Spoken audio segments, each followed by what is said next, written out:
Want to make smooth red velvet macarons with a yummy cream cheese filling?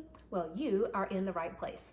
Hi, I'm Amy with the Macaron Academy, where we turn home bakers into master macaron makers. If you'd like to receive more videos on macaron recipes, how-to, and macaron troubleshooting, make sure to subscribe and hit the bell if you want to be notified when I post a new video every Monday. Now let's make some red velvet macarons with that yummy cream cheese filling. Step 1. Measure your ingredients.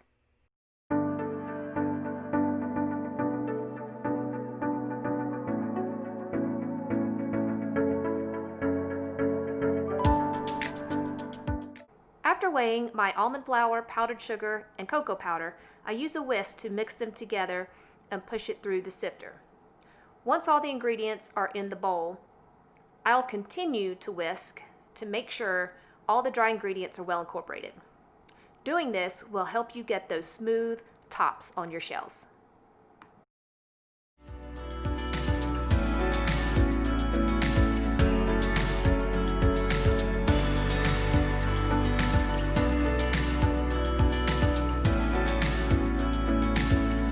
I add dried egg white powder to my granulated sugar. This helps to stabilize and strengthen my meringue. And all I'm doing here is just making sure that the egg white powder is well incorporated into the sugar and breaking up any clumps. Step 2. Make the meringue.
Step 3, the macaronage stage. For the macaronage stage, I didn't edit anything out. I've only sped up the video just for the sake of time, but I want to show you the entire process from start to finish. When I check for that ribbon-like stage, I do slow the video down so you can see that in real time. Are you ready to macaronage? You can do it. Let's go.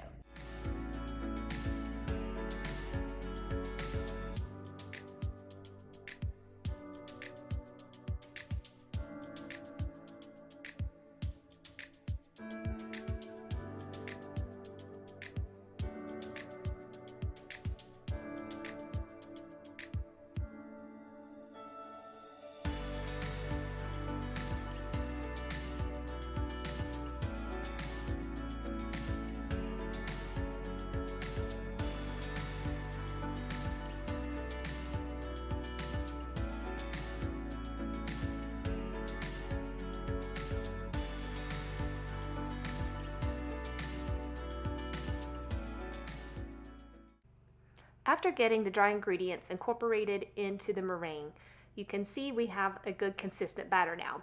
I'm checking for that ribbon-like stage. As you can see, the batter is still very thick, so I'm going to continue the J motions.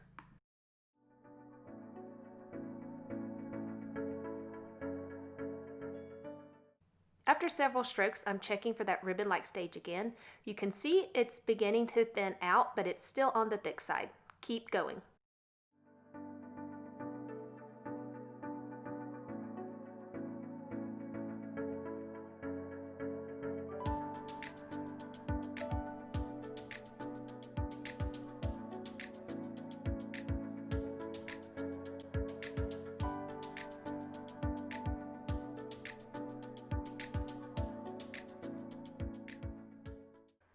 At this stage, you can see that the batter has definitely thinned out. It's beginning to get that ribbon look stage.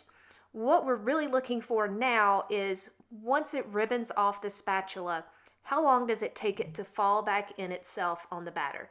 Now, this does have cocoa powder, so it will be thicker than a normal batter.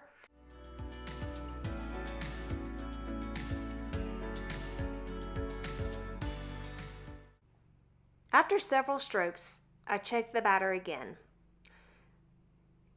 The batter does ribbon off of the spatula, and what we're really looking for is to watch how the batter spreads out. How long does it take those ribbons that are falling off the spatula? How long does it take them to kind of dissolve back into the top of the batter? We're looking for about 10 seconds.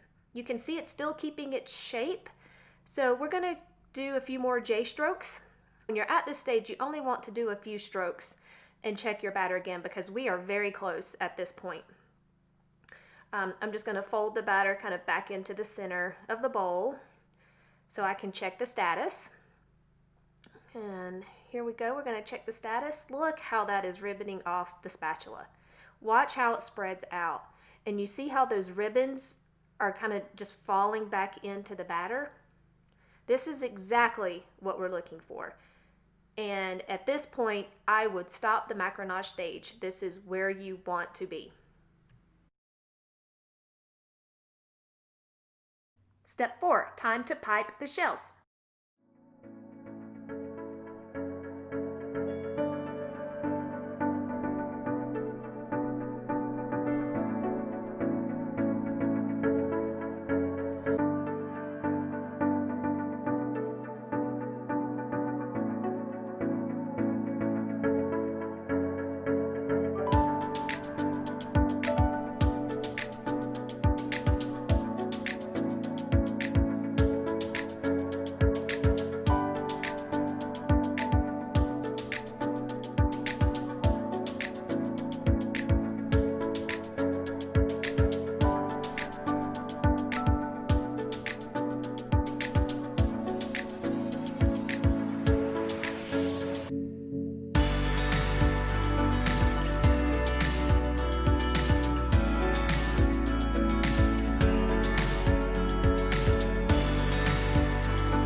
Releasing the air bubbles, let the shells rest until a dull, thick skin forms. This can take 15 minutes to 1 hour.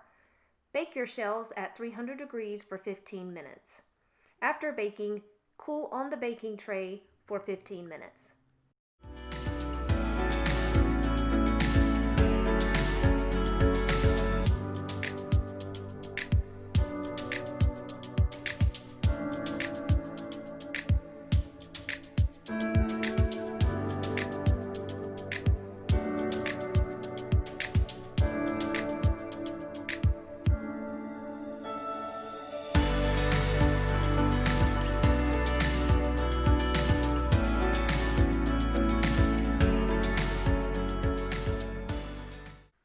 Now it's time to create our masterpiece.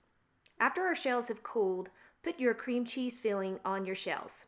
Make sure to store your completed macarons in an airtight container. Now it's time to enjoy. Yummy! If you'd like to get your own 1.5-inch circle template, I've put a link in the description below where you can go and get your free download. And make sure to subscribe, give this video a thumbs up, and share it with your friends. And while you're here, make sure to watch this other macaron video. Have a wonderful and blessed day.